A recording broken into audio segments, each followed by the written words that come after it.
Roommates with rules. College roommates create a no-dating pact, then break it with each other. Before we get to our women-loving women story, don't forget to subscribe to our channel to see more like this. And now, it's time for roommates with rules. The first thing Quinn does is tape a line of blue painter's tape straight down the middle of the dorm room floor. It runs from the window to the door like a highway stripe, bright and bossy. That feels aggressive, I say, hugging my box of mugs. They clink like teeth when I shift my weight. It's a visual metaphor, she replies without looking up. Boundaries prevent war. I thought scented candles and good intentions did that. Quinn stands, squints one eye, and smooths the final inch of tape with her thumb. She's tall in a way that makes ceilings seem optional, hair braided into a glossy crown, t-shirt tucked into high-waisted jeans like she woke up decisive. I met her 5 minutes ago and already I've learned she alphabetizes her pens, labels her chargers, and says my name like a thesis, Maya. I set the mugs on my desk and breathe in the smell of new linoleum and old paint. Outside, late August heat drapes the quad. Inside, our room resembles a paused explosion, duffel bags, throw pillows, a mural of sticky notes on Quinn's side labeled objectives. She finally faces me. Dorm room treaty, she announces, lifting a notebook. Just a few rules to keep us sane. Hit me. Her eyes flicker with amusement. Rule 1, no eating my yogurt. Reasonable. Rule 2, headphones after 10. Love that for us. She hesitates, then clears her throat. Rule 3. No dating. I blink. Like, at all? First semester only. She rolls the pen between her fingers. I need a clean brain to survive biochem, and my last relationship stole 3 months of my life and my favorite hoodie. Images flare, my own recent breakup, a messy, thunderstorm thing that ended with a dramatically returned houseplant. The thought of getting drawn into someone else's orbit before I've even found the laundry room gives me hives. Mutual ceasefire, I say slowly. No dating. Fine. Her mouth quirks. We'll sign it. She tears the page from the notebook, sets it on the blue tape like an altar. I crouch beside her as she writes in small, precise letters. We, Quinn Lane and Maya Ortiz, agree that from September 1st to December 15th, there will be no dating, hookups, situationships, or we're just hanging out delusions. Signatures below. Delusions, I read, grinning. Bold. You'd be surprised how elastic words get under twinkle lights. We sign. She dotting her I with a microscopic star, me adding a little flourish to the Y in Ortiz because the drama is my birthright. When we stand, our arms brush. It's nothing. Static, maybe. The dorms hum. Still, a shiver skates through me like a note struck on a glass. Quinn steps back, taps the treaty once, and sticks it with washi tape to the side of her wardrobe. Truce established, she says. Long may it rain. Outside, someone laughs. Somewhere, a marching band practices the same 4 bars on loop. We unpack sides like mirrored lives, her plants lined with military precision, my postcards fluttering above the desk like migrating birds. When the RA knocks to welcome us, I almost tell her we're fine, perfectly fine. A treaty, a line, a promise. The room settles around it, bright and bossy. The first week tastes like cheap coffee and highlighters. Quinn wakes at 6:02 every morning as if the clock owes her money. I wake at 8:30, scramble into jeans, and sprint to intro to media with my hair barely obeying gravity. Our schedules kiss in the afternoons, study hall, also known as the library tables by the window where dust motes do ballet. Quinn studies like she's fencing, precise lunges, retreat, parry, index cards flaring. I study like I'm wading into the ocean and hoping the tide teaches me to swim. We sit across from each other, a chessboard of notebooks between us. Sometimes, when my brain fogs, I watch the tiny line appear between her brows as she thinks. It's an enunciation. It feels private to witness. Drink water, she says without looking up, pushing her bottle toward me. I am water, I whisper. I contain multitudes. Mostly iced. She snorts, and I treasure it like extracurricular credit. Saturday, our floor throws a movie night. Someone hangs fairy lights, someone else burns popcorn to a spiritual level. Quinn and I arrive late, hovering near the doorway.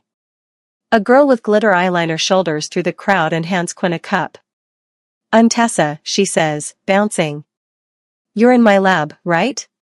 With the cursed pipettes?" "Uncursed now," Quinn answers. "I filed a maintenance ticket." Tessa beams. "You saved us." She taps Quinn's forearm, a skittering of contact. "We're hitting the diner after this. You should come." Quinn glances at me. It's quick but it counts. A check-in. "Are you okay?" built of eye contact and 2 weeks of shared space. The treaty gleams in my mind like a hazard sign. "You go," I say lightly. "Bring me a story about the world beyond our fluorescent lights." She opens her mouth, closes it. Another time, she tells Tessa politely. "Early morning tomorrow." When the movie starts, I realize I'm not really watching. I'm aware of Quinn's laugh vibrating subtly where our shoulders share a couch cushion. Of how we lean in at the same jokes. Of how every temptation now has a shape and it wears a braid. Later, back in our room, I hang my jacket and catch her reflection in the window, braid loosened, glasses perched on her nose, that military wind down, plug-in phone, stack books, water plants. "Tessa seems nice," I say. "She is." Quinn's tone is neutral, careful. She also said the word manifest 6 times in 4 minutes. Maybe she's conjuring better lab partners. "I already have one," Quinn says, and when she meets my eyes, the room seems to lift a millimeter. The blue tape on the floor glows faintly in the streetlight. It looks less like a wall now and more like a river. A way to measure how far we lean before we call it falling. We turn off the lamps. Darkness arranges itself around beds and breathing. I close my eyes and try to think about anything but how close a person can feel from 12 feet away. Midterms take the campus by the throat. Sleep becomes a rumor. The leaves go buttery and then brittle, the wind finds the gaps under our windows. Quinn's alarm becomes my alarm becomes the building's alarm. On Wednesday night, a thunderstorm drags its nails down the sky, and the power hiccups. Our room, normally a lighthouse of task lamps, sinks into candlelight. "Emergency study spa," I declare, lighting my last cinnamon votive. Quinn's mouth curves. "This violates rule, none of them." "Proceed." We sit cross-legged on my rug, backs against the bed, sharing a bowl of pretzels like survivors. Outside, rain batters the glass. The treaty on her wardrobe shivers in the draft. "Tell me something true," I say, half to distract us from what's left to memorize, half because storms make me want to pry open the universe and see if it's tender inside. Quinn looks at the candle, not at me. I hate group projects because I always end up doing the whole thing and resenting everyone, which is worse than just doing the whole thing. "Same," I say softly, surprised by the permission in me too.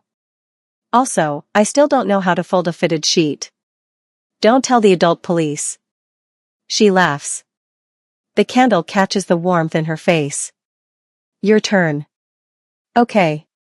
I pick at a pretzel. I thought I would be a different person here. Less messy. More cinematic. But I'm just me, with worse lighting.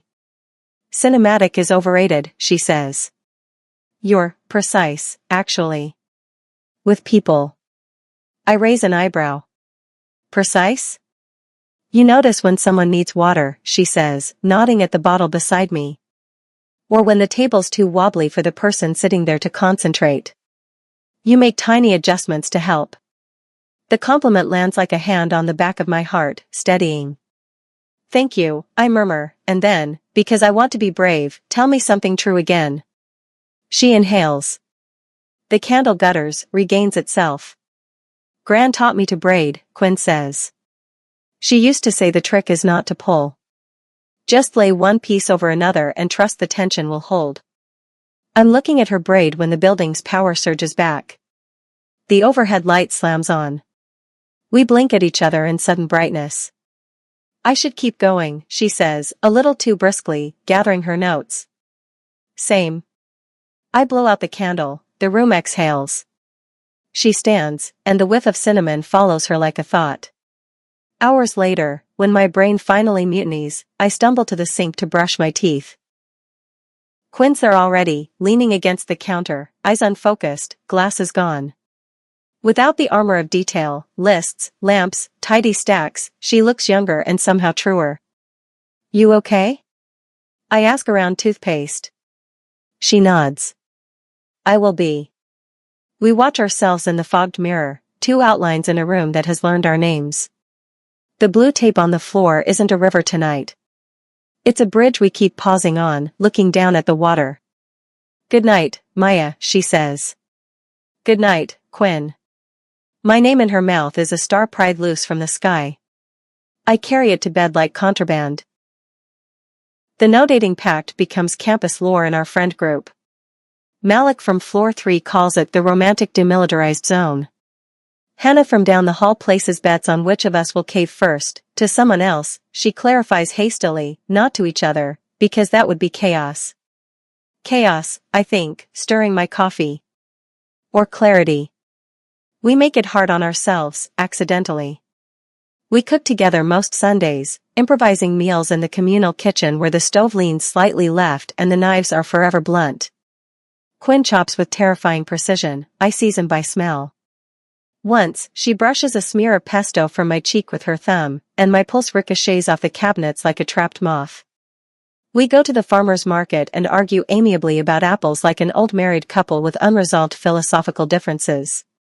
We study in the library until our breath falls into the same rhythms. We share playlists, hers filled with cello suites and storm recordings, mine with songs that make your heart look over its shoulder and then run faster. Then the fire drill happens at 2:11 a.m. in the first snow of November. We thunder down the stairwell in pajama pants and panic. Outside, the quad is a churn of students, steam, and starlight. The air pinches my lungs. I realize, shivering, that I left my coat on the back of my chair. Quinn materializes beside me like an answer. She shrugs off her hoodie and puts it around my shoulders without ceremony. You'll freeze, I protest, but she's already rubbing my arms briskly through the fabric, practical as ever. I run hot, she says. Snow frecks her braid, her breath clouds close to my face. Something enormous and simple tilts inside me. The moment is so clean I can hear it click. We stand like that, sharing heat, until the RA waves us back in. The building smells faintly of burnt toast and embarrassment. Back in our room, I hand her hoodie back, fingers reluctant to let go. Keep it, she says. It looks better on you. I swallow. The treaty hangs on her wardrobe, washi tape peeling at one corner, December 15th, a date that suddenly sounds like a dare. I don't know when a rule becomes a map. I don't know when a friendship becomes a confession that hasn't found its words. Quinn turns toward her desk, then stops. Maya? Her voice is very even. Do you want tea? There are 100 better questions. Do you feel this too? What are we doing? What happens if we step over the blue line and the floor doesn't hold? But tea is what we have learned to offer when the room fills with weather. Yes, I say, and the electric kettle clicks on like a promise we haven't named yet. Steam curls from the mugs, fogging the tiny window. Quinn hands me one and sits cross-legged on her bed, the blue tape cutting a clean horizon between us. Outside, snow keeps tumbling under the security light, each flake a silent dare. We drink in companionable silence until the quiet feels loud. Remember orientation? I say, to test the air. You said you didn't believe in soulmates. She gives a small, rueful laugh. I said I didn't need to believe in them. There's a difference. What changed? Her gaze drifts toward the treaty, edges lifting. Maybe nothing. Maybe I just don't like rules when they stop making sense. The heat in my chest is equal parts tea and panic. I set my mug down, fingers trembling faintly. You think our no dating pact doesn't make sense anymore? Quinn looks at me then, fully. It's like stepping out onto thin ice and hearing it hold. I think, she says carefully, that I don't want to watch you date someone else just because we signed a piece of paper. The room seems to hold its breath. I cross the tape before I can overthink, the strip crinkling under my heel. She doesn't move back. We were trying to protect ourselves, I say. And maybe, we ended up protecting ourselves from something good. Her mouth twitches, the ghost of a smile. Probably. That's very on brand for us. The kettle clicks again, cooling. The snow outside thickens, erasing footprints. Quinn's braid has loosened, strands slipping free around her face. I reach up, hesitant but steady, and tuck one behind her ear. She closes her eyes briefly at the touch. When she opens them, they're bright and unguarded. Tell me to stop, I whisper. She doesn't. She leans in. The kiss is soft, almost shy at first, a careful brush, as though we're afraid to spook it. Then a deeper breath, a shared exhale, and we're closer, warmth blooming like dawn in midwinter. The world beyond the walls, the exams, the storms, the rules, dissolves. When we finally pull apart, Quinn laughs under her breath, shaky but radiant. We're terrible at treaties. We're excellent at loopholes, I counter, grinning. She rests her forehead against mine. Okay. New rule? I nod, still dizzy. What is it? No rules about love, she says. Just respect. Honesty. And maybe more tea. I laugh, the sound startled and happy. I can live with that. The next morning, sunlight refracts through melting snow, scattering rainbows on the dorm floor. The blue tape is still there, now wrinkled where my foot crossed. Quinn peels it up slowly, rolling it between her palms like a shed skin. Feels symbolic, I say, rubbing sleep from my eyes. She tosses the crumpled tape into the trash. Feels overdue. We ease into our new orbit cautiously at first, shared glances in the dining hall, hands brushing as we walk across the quad. Hannah catches us swapping a secret smile over coffee and squeals, knew it, loud enough to startle the next table. Malik theatrically tears up the betting pool sheet, announcing, my faith in romance is restored. Classes grind on, labs, essays, group projects. But studying together now comes with playful shoulder bumps, whispered jokes in the library stacks, and the comfortable weight of Quinn's knee resting against mine under the table.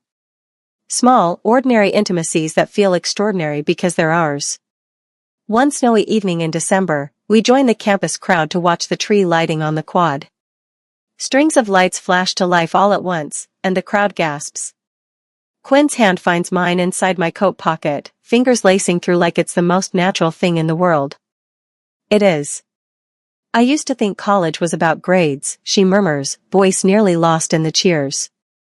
Now I think it's about moments like this. I squeeze her hand. Grades are still important, I tease, because banter is our love language. Then softer, but yeah. This too. Later, back in our room, we hang a new paper on the wardrobe where the treaty used to be. In crooked marker letters, it reads, we, Quinn and Maya, agree to show up for each other, no expiration date. We sign again, her star-dotted I and my dramatic Y. When we step back to admire it, Quinn slips an arm around my waist. Best contract I've ever signed, she says. The campus outside hums with winter wind and possibility. Inside, two girls who once swore off dating stand wrapped in a promise that grew where rules once lived. And it feels like the safest, bravest thing either of us has ever done. Spring semester crept in quietly, softening the edges of winter. The quad shed its snow blanket, revealing shy green shoots and discarded mittens like relics from another life. By March, the air smelled faintly of thawing earth and hope. Quinn and I had become a small legend on our floor, not in a headline way, but in whispers and knowing smiles. The RA joked about renaming our hallway the Treaty Wing even though the blue tape had long since vanished. We still kept the new agreement taped to her wardrobe, show up for each other, no expiration date. And we did. We showed up in tiny, ordinary ways. Sliding an extra granola bar across the table during a late-night study crunch. holding hands under her jacket pockets during rainy walks to the cafeteria, whispering pep talks through the bathroom door before big presentations. Some nights, when the campus had gone to sleep and the distant train whistles cut through the quiet, I'd wake to see Quinn reading by the glow of her phone. I'd watch her face, the soft furrow between her brows, the way her lips moved when she silently rehearsed terms or formulas, and feel the kind of calm that isn't loud or dramatic, but deep. A steadying. One Thursday in April, the biochem department announced a weekend field trip to the botanical gardens for extra credit. Quinn dragged me along, promising it would be educational and mildly romantic. I rolled my eyes, but I went. The gardens were lush with early blooms. Pink cherry blossoms arched overhead like a cathedral of fragile petals. Bees zigzagged lazily among azaleas, and kids darted between hedges. Quinn guided me toward the greenhouse, pointing out rare orchids with the kind of reverence some people reserve for cathedrals. In a secluded corner filled with ferns and filtered sunlight, she stopped. "Remember orientation?" she asked, brushing a fallen petal from my hair. "When you spilled coffee on my shoes?" "You mean when you ambushed me with a tray of caffeine?" She smiled, cheeks pink. That moment changed everything for me. Even if I didn't know it yet. I swallowed, suddenly aware of the hush around us, the distant chatter of students, the drip of condensation, the thrum of my heartbeat. "For me too." She kissed me then, a gentle press of lips amid green and gold. The glass ceiling above caught the sun, scattering light like blessings. Back on campus, life wasn't all blossoms and serenity. Finals loomed again, fierce as ever. One night, after hours of cramming, I found Quinn slumped over her desk, cheek resting on a textbook, the corners of her notes smudged where her pen had wandered. I covered her with my blanket and whispered, "Rest. I'll stand guard against biochem nightmares." She stirred, eyes half closed, and reached for my hand without fully waking. Even in sleep, she trusted the space between us. When summer break approached, our friends buzzed with plans, internships, road trips, family visits. We sat on the dorm steps, the evening sun dipping low. "I got the internship in Portland," she said, voice tinged with excitement and worry. "It's perfect for my major. But it's across the country," I finished for her. She nodded. "We'll be apart for 3 months." I squeezed her fingers. "We survived a treaty, a snowstorm, and biochem. We can survive time zones." Her laugh cracked into something fragile and real. "I don't want to lose this." "You won't." The cicadas began their chorus, loud and insistent, as if to drown out doubt. We sat until the sky bruised into twilight, promises unspoken but understood. The day she left, I walked her to the bus station. She hugged me tight, the kind of hug that plants roots and wings at once. "I'll text you every sunrise," she said. "And I'll text you every sunset," I replied. The bus hissed and rumbled away, carrying her toward adventure. I stood on the curb, phone clutched in my pocket, heart both heavy and buoyant. Later that evening, a message lit up my screen: "First sunrise, looks like hope. You'd love it." I smiled, typing back, "First sunset, looks like you. I already miss you." Back in the quiet dorm, our room felt bigger and emptier. The contract on the wardrobe fluttered slightly in the draft. I smoothed it down and whispered to the air, "We're still showing up." Outside, fireflies blinked alive for the first time that year, tiny lanterns in the gathering dark. Somewhere across the country, Quinn was watching a sunrise, thinking of me. And here, under a softening sky, I was watching the world glow, knowing that some promises don't need borders or blue tape to hold. June stretched long and golden, but even at its brightest edges it felt incomplete without Quinn's quiet commentary. She kept her promise, a photo of every sunrise. Some were streaked pink like sherbet, some were pale and shy, as if the sun had overslept. Alongside them, she'd send little observations: "Found a cafe that plays cello concertos at 7 a.m., or "Portland rain smells different, more like moss, less like pavement." I answered with sunsets over my hometown, fiery skies reflected in the river, orange glints on telephone wires, the occasional accidental selfie when my phone slipped. My texts carried fragments of my summer job at the local bookstore. Stories of eccentric customers, misshelved mysteries, and the toddler who insisted dragons lived in the gardening section. We talked on video calls late at night, her hair unbraided and tumbling, my face haloed by fairy lights. Sometimes the calls were noisy with laughter, other times they were quiet, comfortable stretches of reading or studying together, screens glowing like distant stars. Distance tested us, but it also sharpened what we had. Every sunrise and sunset felt like proof that love could travel faster than time zones. By August, anticipation hummed through every day. I arrived back on campus early to help with freshman orientation. The dorm smelled of waxed floors and possibility. I pinned postcards from my summer on our corkboard and placed a small ceramic fox, the souvenir I'd bought Quinn, on her desk. When she finally arrived, hair windblown from travel, she dropped her bags and wrapped me in a hug that dissolved 3 months of waiting. She smelled like rain and rosemary shampoo. For a moment, the world narrowed to heartbeat and breath. "I missed you," she said against my shoulder. "I know," I whispered back. "Me too." She stepped back, eyes bright. "You kept the fox safe." "Of course." It guarded the room. Classes started again, and our rhythm returned easily, shared breakfasts, study dates, walks under leaves just starting to curl at the edges. One evening, after a grueling day of labs and lectures, we sprawled on the campus lawn watching the meteor shower advertised on every bulletin board. A streak of light carved the sky. Quinn gasped softly. Gran used to tell me that every falling star was a secret someone let slip. I rolled onto my side, propping my head on my hand. "What secret would you tell?" She hesitated, the starlight turning her profile silver. "That sometimes I'm scared of how much I want a future I can't control." Another meteor burned bright. I reached for her hand.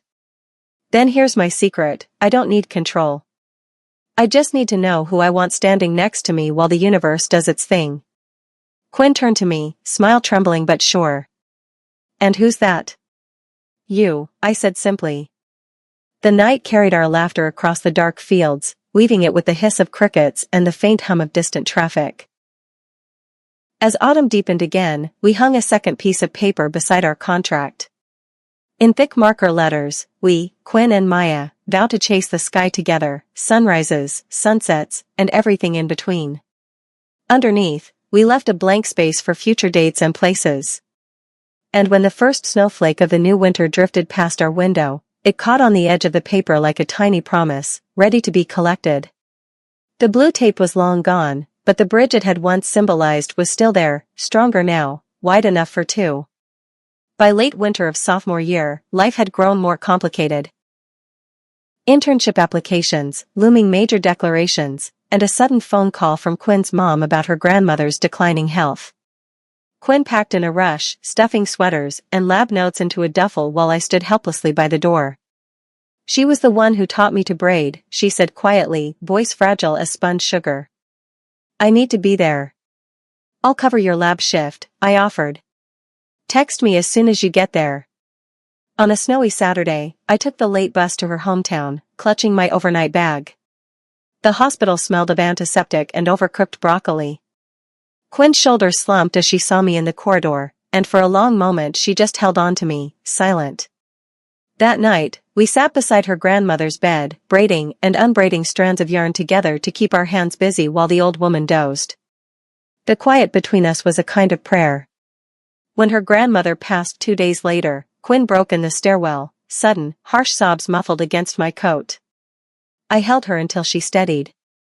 In the days that followed, I washed dishes, fielded condolence calls, and walked her family's nervous beagle. Grief, I learned, isn't fixed by words. It's held by presence. Back on campus weeks later, spring returned, tentative and green. Quinn thanked me one evening, voice soft. "I thought I'd have to hold it all alone." "You don't," I said. "Not anymore." She traced a fingertip over our contract on the wardrobe, now curled at the corners. "We've come a long way from painter's tape." "Turns out bridges are sturdier than walls," I replied. Summer approached again, bringing with it new opportunities. She'd been accepted to a competitive research program abroad, and I'd landed an internship at a regional newspaper. The night before she left, we spread a blanket under the stars at the Botanical Gardens, the place where we'd first admitted our feelings. Fireflies blinked like erratic constellations. Quinn pulled a small notebook from her bag. I started a list, she said, passing it to me. Sunrises we still need to see. Cities, mountains, beaches, tucked in neat handwriting. Beside each entry, space for dates. You're planning our future fieldwork, I teased, but my throat was tight. I'm planning on us, she corrected. The next morning at the airport, we kissed goodbye under flickering fluorescent lights, less cinematic than a movie, but more real. Her eyes were wet but steady. We'll keep showing up, she said.